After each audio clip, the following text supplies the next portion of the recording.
India கூட்டணியின் கடுமையான எதிர்ப்புக்கிடையே 12 மணி நேர விவாதத்துக்கு பிறகு வக்ஃப் வாரிய சட்ட திருத்த மசோதா மாநிலங்களவையில் நிறைவேற்றப்பட்டுள்ளது. நாடாளுமன்ற இரு அவைகளிலும் மசோதா நிறைவேற்றப்பட்டுள்ளதால் குடியரசுத் தலைவர் ஒப்புதல் அளித்தவுடன் நடைமுறைக்கு வரவுள்ளது. ஒன்றிய பாஜக அரசின் வக்ஃப் வாரிய சட்ட திருத்த மசோதா மக்களவையில் நேற்று முன்தினம் நிறைவேற்றப்பட்ட நிலையில் மாநிலங்களவையில் நேற்று தாக்கல் செய்யப்பட்டது. எதிர்க்கட்சிகளின் கடும் எதிர்ப்புக்கிடையே ஒன்றிய சிறுபான்மையினர் விவகாரத்துறை அமைச்சர் கிரண் ரிஜிஜு மாநிலங்களவையில் மசோதாவை தாக்கல் செய்தார். அப்போது வக்ஃப் வாரிய மசோதா தொடர்பாக நாட்டு மக்களை எதிர்க்கட்சிகள் தவறாக வழிநடத்துவதாக குற்றம் சாட்டினார். காங்கிரஸ் சார்பில் பேசிய சையத் நசீர் உசேன், தற்போதுள்ள வக்ஃப் சட்டத்தில் குறைபாடுகள் உள்ளதாக கூறும் பாஜக 1995ஆம் ஆண்டு சட்டம் கொண்டுவரப்பட்ட போது ஆதரித்தது ஏன் என கேள்வி எழுப்பினார். அப்போது நசீர் மக்களை தவறாக வழிநடத்துவதாக ஒன்றிய உள்துறை அமைச்சர் அமித்ஷா குற்றம் சாட்டினார்.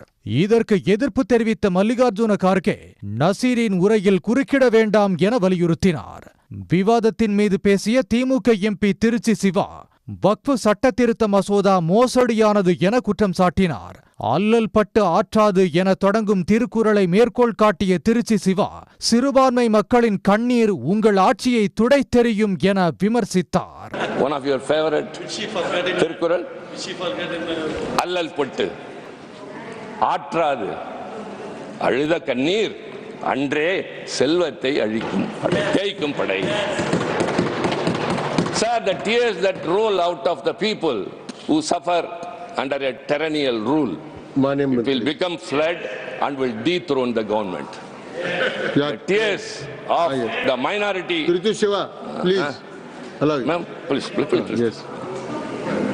The tears of the minority community people in this country, especially today Muslims, tomorrow it will be Christians, tomorrow any other minority community, because of this government's approach, attitude and all the steps you make, those tears will become flood and will wash away your government.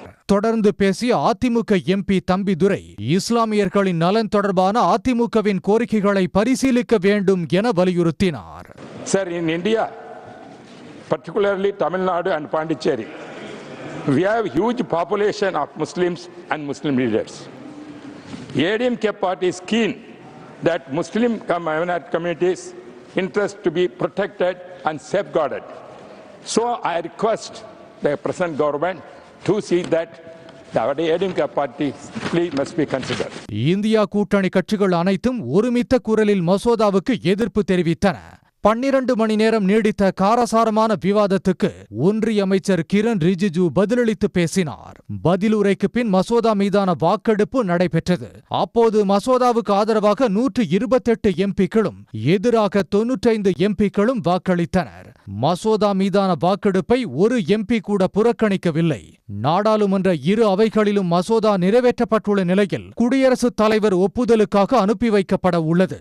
குடியரசுத் தலைவர் ஒப்புதல் அளித்த பிறகு வக்ஃப் வாரிய சட்ட திருத்த மசோதா சட்ட வடிவம் பெறும். உடனுக்குடன் செய்திகளை தெரிந்து கொள்ள சன் நியூஸ் பெல் ஐகானை கிளிக் பண்ணுங்க.